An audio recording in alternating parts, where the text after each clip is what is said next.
Rebonjour tout le monde. Bon sabbat. Le titre de cette prédication, ça s'appelle « La bataille du chrétien ». Est-ce qu'on a des batailles à...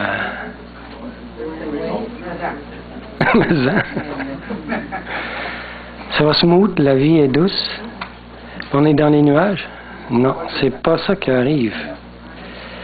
Et on est souvent tenté de nous décourager face aux épreuves qui nous adviennent. Aujourd'hui, nous abordons le thème de la bataille du chrétien. En ce moment, il y a une bataille dans laquelle notre chef Michael nous appelle à nous enrôler. Donc, on a une part à faire. On a à accepter ou à décider de s'enrôler ou pas. Il y a une guerre. Et Jésus nous demande, veux-tu t'enrôler et faire la guerre avec moi? Souvent, on a l'impression de dire non, peace and love. Moi, je veux pas me battre. Je veux pas avoir de problème. Et pourtant, Jésus a déclaré la guerre contre Satan. Et il nous demande d'y participer. Il veut que nous nous mettions à ses côtés dans cette grande controverse entre lui et Satan. Lorsque nous pensons à la bataille du chrétien, notre pensée se tourne vers cette histoire que nous aimons tous à réécouter parce qu'elle semble nous appeler à quelque chose de grand. Cette histoire, c'est celle que Mimi a parlé tantôt, celle de David et du grand Goliath. Nous aimons entendre encore et encore comment il tua ce géant en lançant un seul caillou avec sa fronde et qu'ensuite lui coupa la tête avec l'épée même de son ennemi philistin. Mais ce qui nous intéresse, c'est qu'est-ce qui a motivé ce jeune David, cet adolescent, de faire cet acte qui nécessite une bonne dose de courage? Pardon? La Bible nous dit que dans 1 Samuel 16, verset 12, que David avait une vision claire, indiquant qu'il avait une motivation pure. Dans le New English Bible, il est écrit que le jeune David avait les yeux brillants et une vision claire. C'est différent dans notre Bible, je pense qu'il dit les beaux yeux, mais c'est pas dans ce sens-là, je crois que c'est écrit. Indiquant qu'il avait une motivation pure. Cette motivation lui a donné cette capacité de faire face au géant Goliath. C'est clair que le mobile de David n'était pas de pouvoir épouser Michal. Qui était Michal? La fille de Saül. La fille du roi Saül, ni d'avoir une récompense que Saül pouvait lui donner. Il ne voulait pas non plus démontrer son adresse avec sa fronde en voulant lancer un défi à quiconque voudrait se mesurer avec lui. Il ne pensait qu'à quoi? Qu'à l'honneur du Seigneur. Voici ce que nous dit la Bible dans le verset suivant, 1 Samuel 17, 26. Et aussi le verset 45 et 46. Qui est donc ce Philistin, cet incirconcis, pour insulter l'armée du Dieu vivant? Et voici les paroles qu'il a dites à Goliath juste avant de lancer la pierre. David dit aux Philistins, « Je marche contre toi, au nom de l'Éternel des armées, que tu as insulté, et toute la terre saura qu'il y a un Dieu en Israël. » Je me demande si vous pouvez concevoir la possibilité que Dieu ait besoin de quelqu'un pour le défendre. Dieu est insulté. Philistin le blasphémait devant tout le monde, et Dieu ne bougeait pas. Pas de feu qui est descendu du ciel. Rien ne se passait. Mais il comptait sur David pour l'honorer, pour agir. On a une action à faire. David aurait pu rester tranquille puis dire, ben Dieu, c'est ta job. Il est bien plus fort que moi. Moi, je suis bien trop petit. Mais Dieu s'attendait à ce que David agisse. Ce texte nous interpelle à nous poser cette question. Pouvez-vous concevoir un temps où Dieu ait besoin de quelqu'un pour le défendre? Qu'il pourrait utiliser un être humain à cette fin. Goliath était un Philistin, un individu arrogant. Il blasphémait le Dieu d'Israël. Ce géant non seulement défiait les armées d'Israël, mais pendant des semaines, il a défié publiquement et blasphémé le Dieu de toute la terre. Le peuple d'Israël et son armée n'était pas la question principale. La question principale était Dieu lui-même. Goliath mettait en question l'existence même de Dieu et de son pouvoir de choisir et de bénir une nation de laquelle devait venir le Messie, le Sauveur du monde. C'est comme quelqu'un qui dit « si Dieu existe ». Si Dieu existe. C'est la fondation de l'enseignement à l'université. Hein? Si Dieu existe. On pose, la philosophie se repose sur un si. Et toute la philosophie mondaine repose sur un si. C'est quand le philosophe, le premier, c'était Aristote. Après ça, c'était Platon. Et puis, il y en avait un autre aussi. Socrate. Et, non, Socrate était le premier, je pense. En tout cas. Et toute leur base, leur philosophie était toujours basée sur un si. Toujours un doute. Et est-ce que notre foi, elle se base sur un si? Non. Elle se base sur quoi? Il est écrit. Une conviction. Si Dieu a dit, j'y crois. Point. Et c'est là que ça se met à travailler. C'est là que ça commence. Dieu avait choisi cette nation parmi toutes les nations de la terre. Que d'Israël viendrait le Messie, pour bénir la terre et ainsi être le sauveur du monde. Philistin n'a pas aimé l'idée. Pourquoi pas eux? Pourquoi ce peuple-là? Maintenant, est-ce que Dieu va continuer à supporter cette insulte en silence sans dire un mot? Pendant des semaines?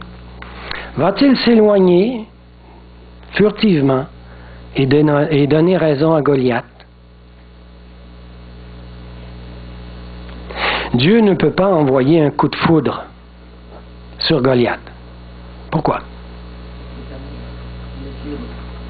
Parce qu'il ne veut pas forcer un culte servile basé sur la peur. Donc Dieu ne peut pas agir. Son agapé l'empêche. Mon épouse m'a raconté qu'une de ses cousines, un jour, fut foudroyée par la foudre et elle en est morte. Vous avez certainement connu des gens qui, des fois, la foudre est tombée sur eux ou dans la maison. Or, Dieu aurait pu agir, c'est sûr.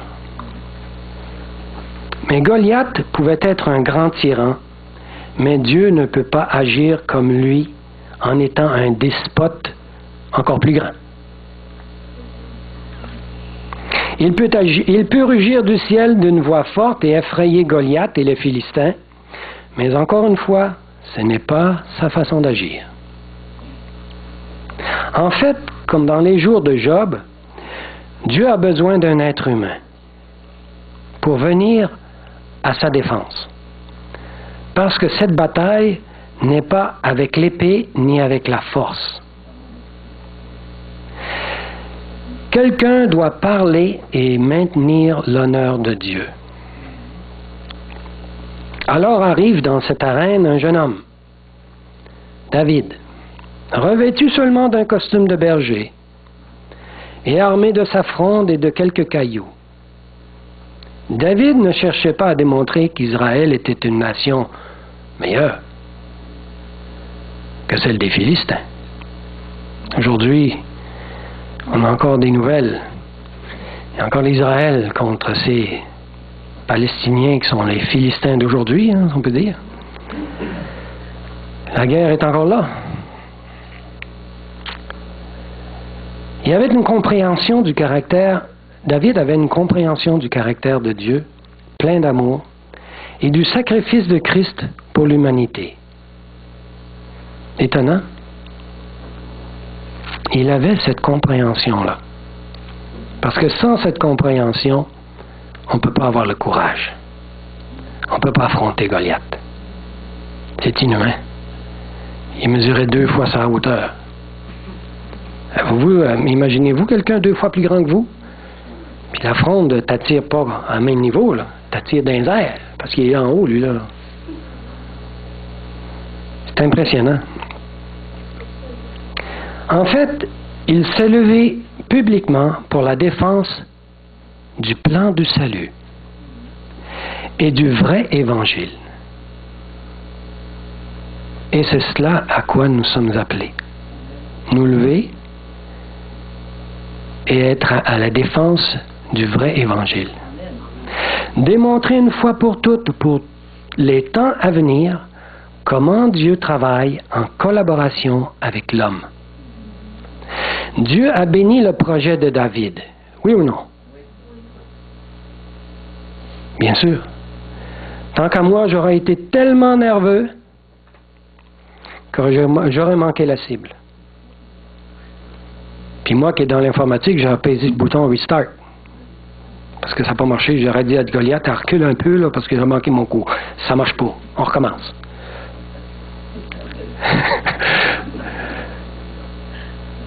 J'aurais besoin de peser sur le bouton Restart. Alors David prit une pierre. Il la lança avec sa fronde. Il frappa le Philistin entre les 2 yeux. La pierre s'enfonça dans le front du Philistin. Il fut tellement étourdi qu'il tomba le visage contre terre. Pas par en arrière, par en avant. J'imagine voir David, courant, s'arrêter près du Philistin, saisir l'énorme épée qu'il tira de son fourreau et le tuer, afin que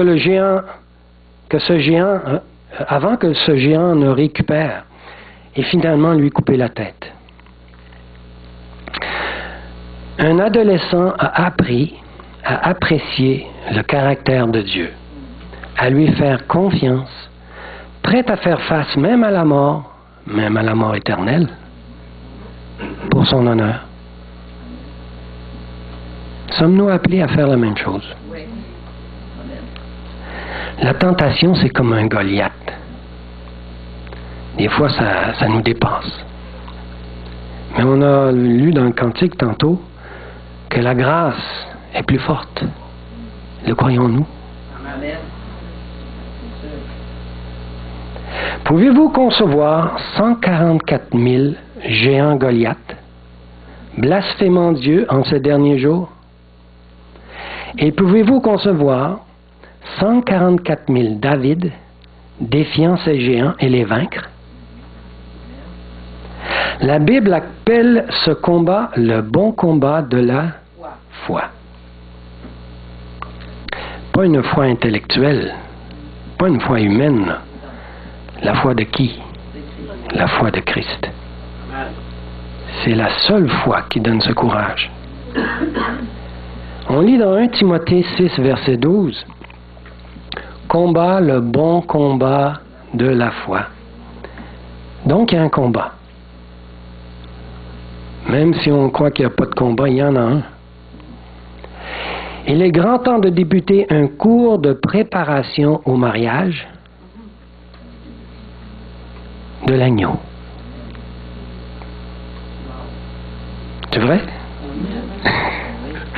Dieu nous appelle. Dieu vous appelle à vous enrôler dans son armée pour le bon combat de la foi. Commencez cette formation dans l'armée de Dieu dès aujourd'hui, si cela n'a pas été encore fait. Lisons dans Apocalypse 19, verset 7. Réjouissons-nous et soyons dans l'allégresse et donnons-lui gloire, car les noces de l'agneau sont venues et son épouse s'est préparée. Maintenant, cela vous mène à vous poser cette question aujourd'hui. Quelle est votre motivation? Pourquoi servez-vous le Seigneur? Pourquoi sanctifiez-vous son saint sabbat le 7e jour? Pourquoi donnez-vous votre dîme à l'Église? Pourquoi faites-vous des œuvres missionnaires?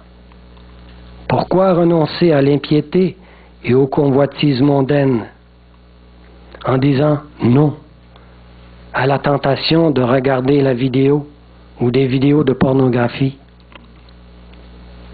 Est-ce la peur des conséquences? Si vous dites oui, ou bien est-ce que parce que le Seigneur vous a délivré de cette ancienne alliance sur des motivations égoïstes? Êtes-vous maintenant préoccupé de l'honneur de Jésus? C'est tellement douloureux pour lui d'avoir honte de vous, de constater que vous êtes encore motivé par votre ego. C'est quoi la motivation de l'ego? Je vous pose la question. Pour quelle raison on est ici? Souvent, j'entends dire, on est ici pour avoir la vie éternelle, pour pas aller en enfer. Je veux aller au ciel.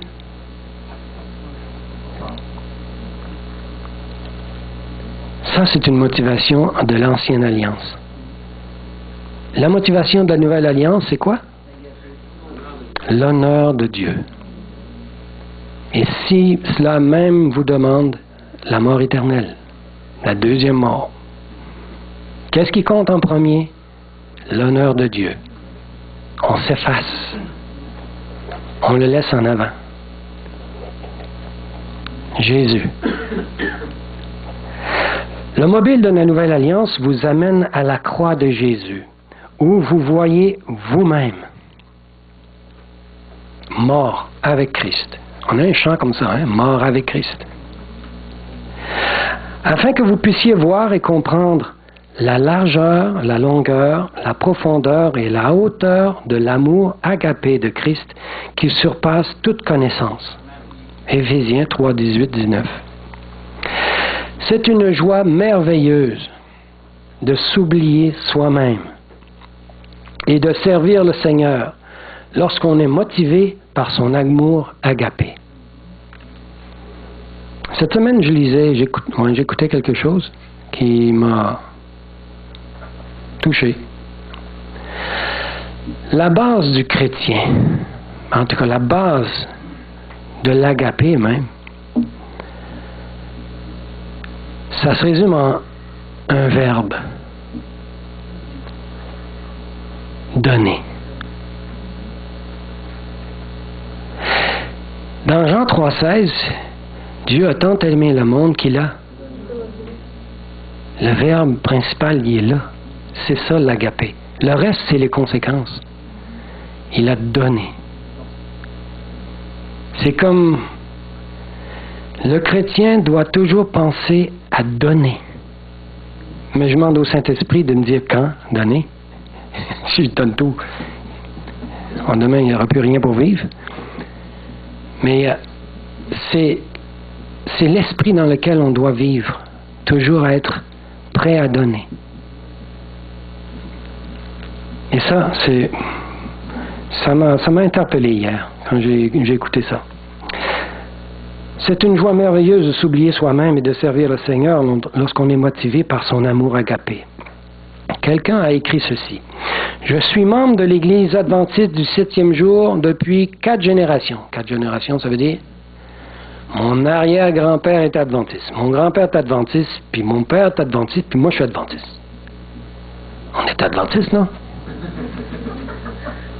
C'est presque... c'est dans le sang.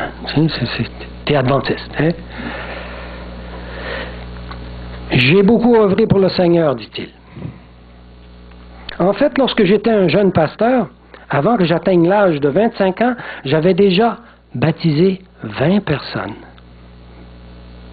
C'est pas mal plus fort que moi, ça.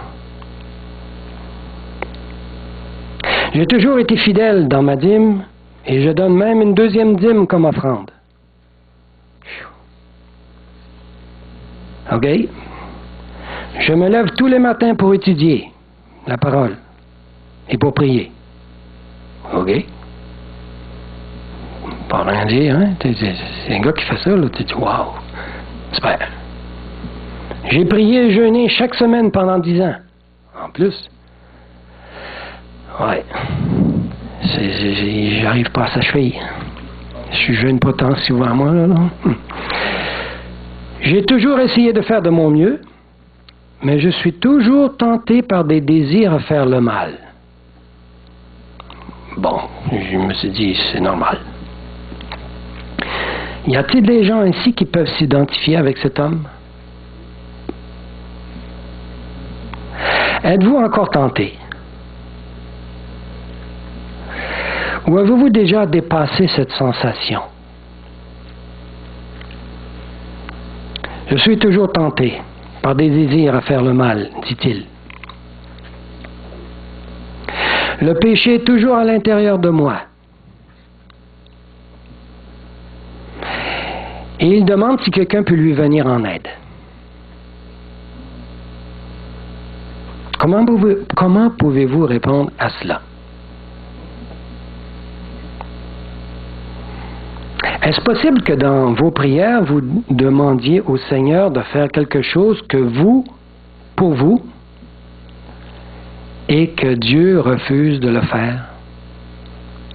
Ça se peut-tu, ça? Bien sûr. Par exemple, réfléchissez à cela. Dieu n'a jamais eu l'intention d'enlever au-dedans de nous les désirs coupables. Est-ce vrai ou pas?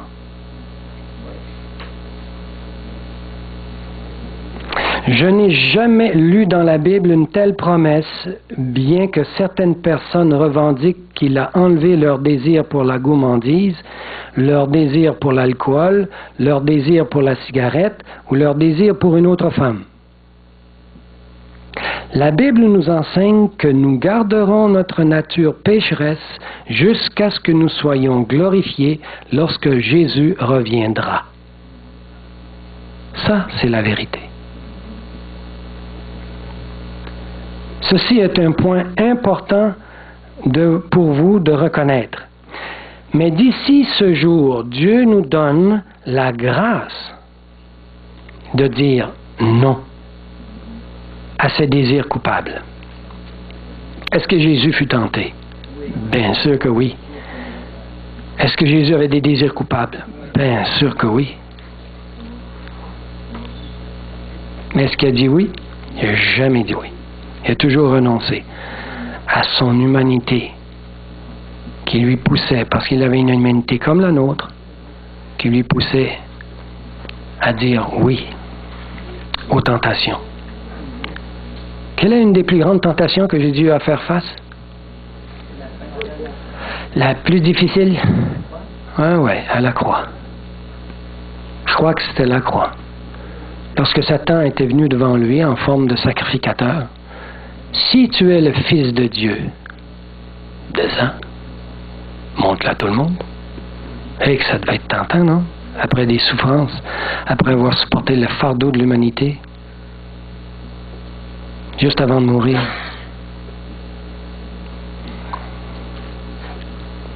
Voici un message très important à proclamer au monde entier. Dieu vous donne la grâce de dire non aux désirs coupables.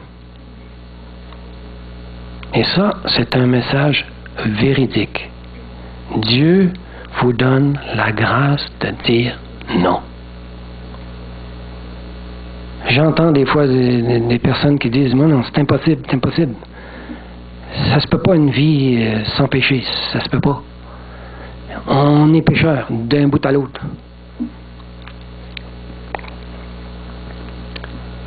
C'est ce que la Bible dit. Oui ou non? La grâce surabonde, là où le péché abonde. Voici ce que nous dit la Bible dans Tite 2, versets 11 et 12. Car la grâce de Dieu sur la source de salut pour tous les hommes a été manifestée. Où ça? À la croix. Jésus est la preuve pour l'humanité que la grâce est plus forte que le péché. Et il veut nous donner cette force. Je ne sais pas comment ça se produit, mais au moment où on le croit, cette force, elle devient nôtre. C'est une promesse. Elle nous enseigne à dire non à l'impiété et aux convoitises mondaines. Convoitises mondaines, d'autres traductions disent les passions mondaines ou les dépendances mondaines. Connaissez ce que c'est des dépendances? C'est des choses que l'être humain n'est pas capable d'arrêter. C'est plus fort que l'être humain. C'est une passion. Et seul Dieu a la grâce pour pouvoir vaincre ces passions. Et à vivre dans le siècle présent selon la sagesse, la justice et la piété. En anglais, j'ai essayé de traduire ça, c'est self-control. Le contrôle de soi. Upright and godly lives. Droit. Et des vies divines. Dieu nous appelle à participer à quoi? À la nature divine. C'est pas participer à la nature divine, le péché n'est pas là. Le péché n'existe pas dans la nature divine. Et Dieu nous demande et Dieu nous promet que nous pouvons participer à la nature divine. Privilège. Les passions mondaines tenteront toujours l'enfant de Dieu. Mais l'enfant de Dieu y renoncera.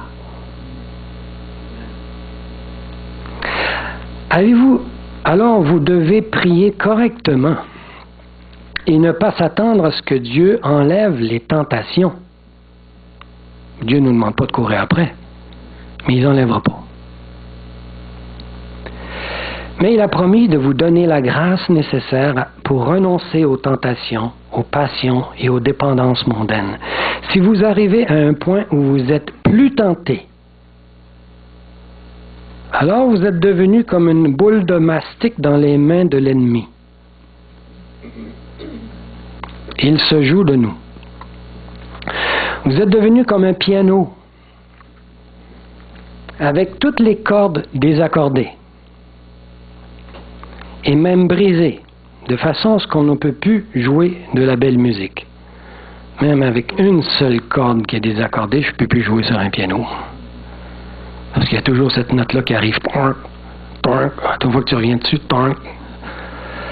c'est vraiment désagréable. Quand une corde n'est pas tendue comme il faut dans un piano, alors on ne peut plus jouer de la belle musique. Qu'est-ce qui fait de la belle musique qui vient du piano? Ce qui donne de la beauté à la musique, c'est lorsque nous appliquons une tension constante aux cordes. Alors attendons-nous que notre vie soit tendue si on veut produire de la belle musique. Les tentations vont être survenues et nous allons répondre non, Seigneur. J'ai vu ça dans un livre. Devant la tentation, je préfère Jésus. Ou je préfère Christ à cela. Toujours. Alors vous êtes sûr que ça ne prend pas longtemps que la tentation est partie. C'est un miracle. Je ne peux pas dire autrement. C'est Dieu qui agit. Je crois que vous pouvez vous apporter un découragement inutile sur vous-même en priant de vaines prières. Seigneur, enlève cette tension dans ma vie. Non, Dieu n'a jamais promis de vous dispenser d'avoir à mener la bataille. La bataille du chrétien.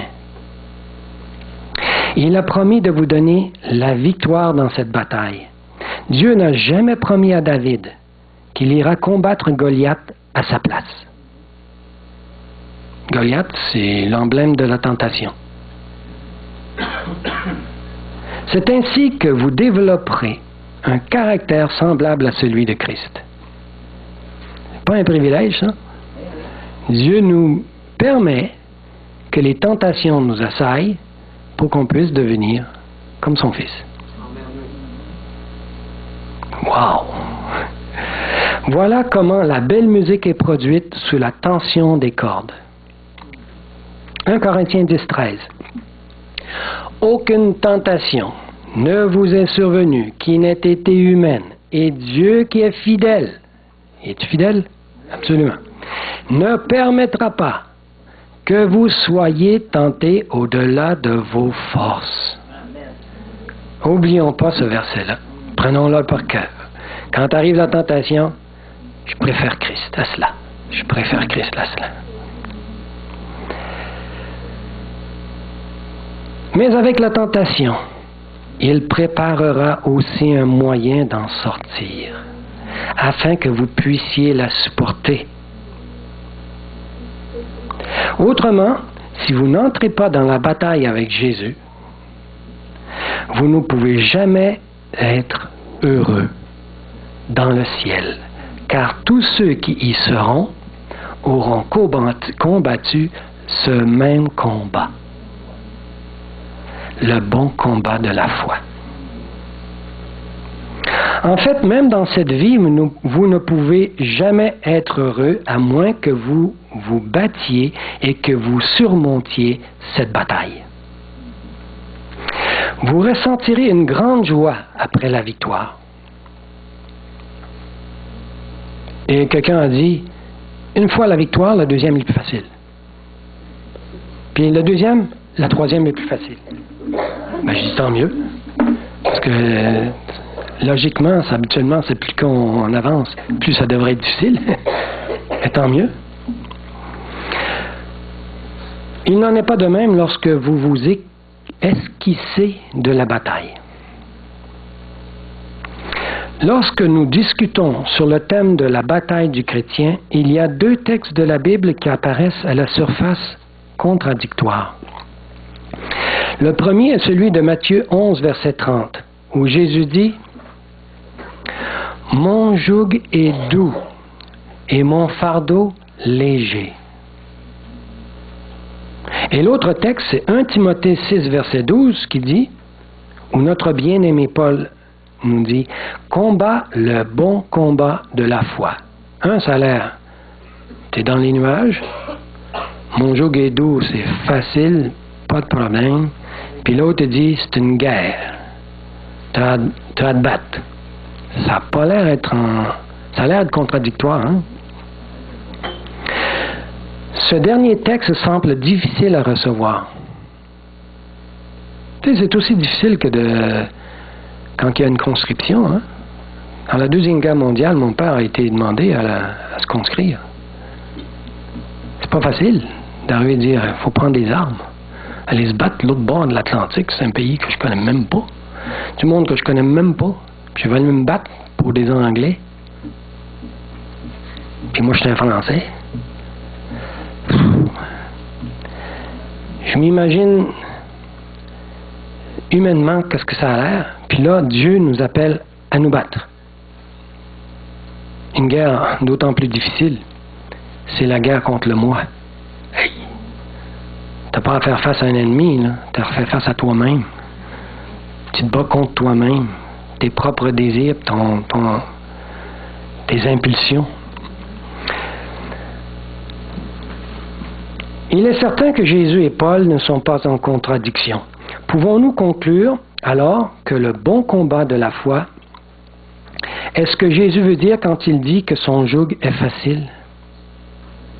Parce que le combat de la foi, c'est pas le combat de la foi intellectuelle.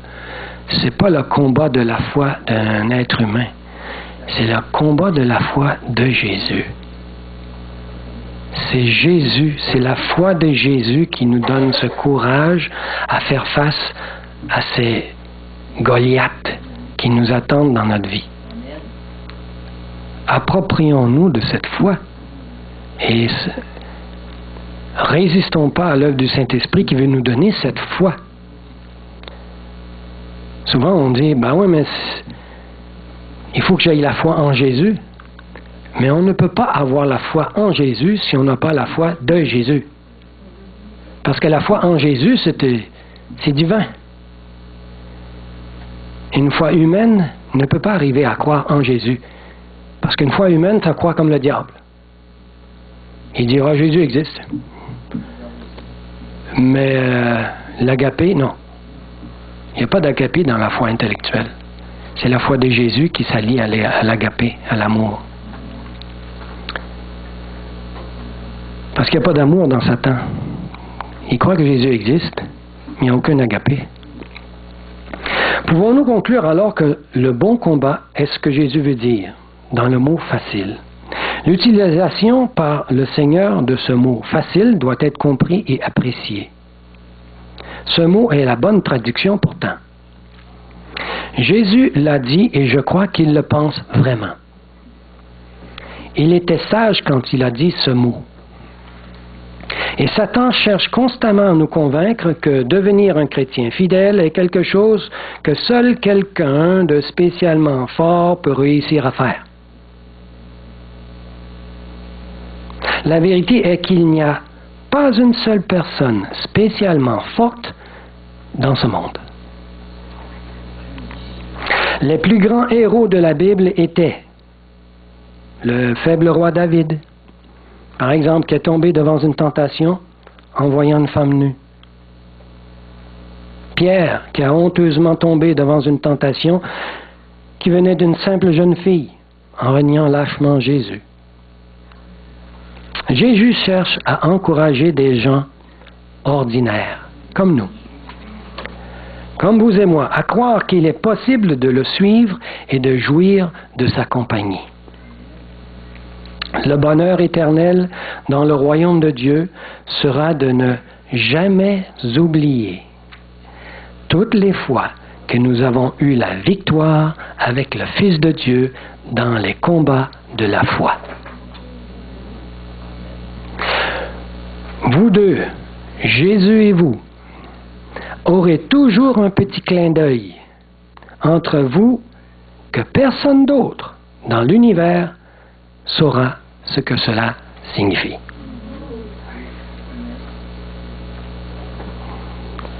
Une expérience personnelle qui vaut son pesant d'or. Cette petite pierre blanche commémorera toutes les fois que vous avez eu la victoire avec Jésus. Il nous la donnera lors du jugement, du jour du jugement. Il aura votre nom nouveau inscrit sur cette pierre. Apocalypse 2, verset 17, il est écrit « Je lui donnerai un caillou blanc. » Et sur ce caillou est écrit un nom nouveau, que personne ne connaît, si ce n'est celui qui le reçoit. Voilà une expérience intime avec Jésus. Vous garderez ce secret spécial avec Jésus que personne d'autre connaît, à part lui, et cela pour vous et pour toujours. Imaginez tout l'univers vouloir s'immiscer dans ce que vous et Jésus gardez privé entre vous deux. Mais Jésus garde cela privé entre vous et lui. Et ce, parce que vous avez fait le choix de croire et d'apprécier le privilège de porter ce joug. Toutes les armes de Dieu dans les combats auxquels vous allez être confrontés. Éphésiens 6, verset 13. C'est pourquoi, Prenez toutes les armes de Dieu afin de pouvoir résister dans les mauvais jours et de tenir ferme après avoir tout surmonté.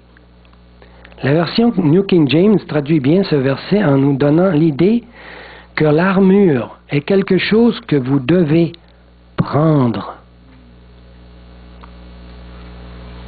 On a un geste à faire. Prendre cette armure. Attendons-nous pas que Dieu va nous habiller. Cette armure attend d'être prise par chacun d'entre nous. Elle est là sur votre chemin où vous ne pouvez la manquer. Pour que je n'oublie pas, très souvent je mets quelque chose à l'endroit où j'ai l'habitude de passer. Comme ça, si j'oublie, je vais trébucher dessus avant de sortir. C'est comme l'armure d'un soldat romain qui a été mise de côté toute la nuit pour qu'il puisse prendre du repos et bien dormir. Mais le matin, la première chose qu'il fait, c'est de reprendre cette armure et la remettre sur lui. La première chose que vous devriez faire chaque matin est de reprendre cette armure bénie. Le soldat romain peut pendant la nuit faire de plus beaux rêves, de vacances et de plaisir. Mais lorsque la lumière du matin se lève, elle lui rappelle qu'il doit être prêt pour la bataille qui sévit encore aujourd'hui. Notre général en chef nous appelle à combattre avec lui le bon combat de la foi. Voulez-vous vous engager dans cette bataille? Oui. Christ attend votre réponse. Amen. Amen.